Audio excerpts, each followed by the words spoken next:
C'est un ouf de soulagement pour les habitants des communes de Matete et Kisenso.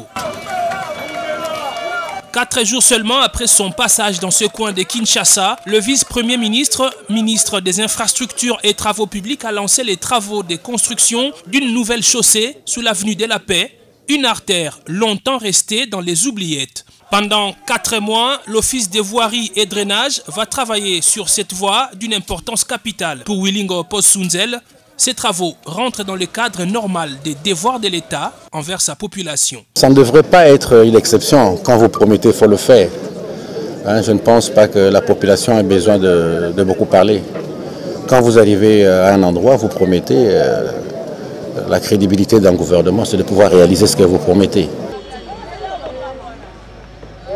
Dans la commune d'Elemba, au quartier Livoulou, le vice-premier ministre a inspecté les travaux de réhabilitation de l'avenue de l'université au niveau de l'arrêt Elimosantou. Ici, l'OVD est en train de vaincre l'érosion qui avait coupé la route, enclavant presque l'université de Kinshasa et beaucoup d'habitations. Réalisés à plus de 60%, les travaux ont jusque-là consisté en la construction d'un grand collecteur des eaux et le rechargement de la voie avant la pose de l'enrobé et la construction des dallots pour protéger le collecteur.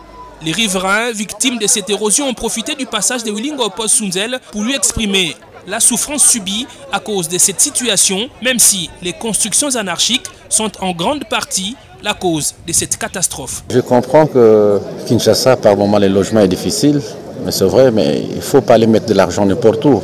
C'est ce qui crée justement des érosions. C'est ce qui demande à ce que l'argent au lieu qu'on puisse mettre ça dans des hôpitaux, qu'on doit revenir chaque fois pour refaire la même chose. À la base aussi, c'est cette histoire de constructions anarchiques. Non seulement que ça dérange un peu le budget de l'État, mais à la fois ça présente un danger même pour les habitants eux-mêmes. S'étant rassuré de l'effectivité des travaux dans plusieurs coins de Kinshasa, le vice-premier ministre, ministre des Infrastructures et Travaux publics, va bientôt mettre les caps en province.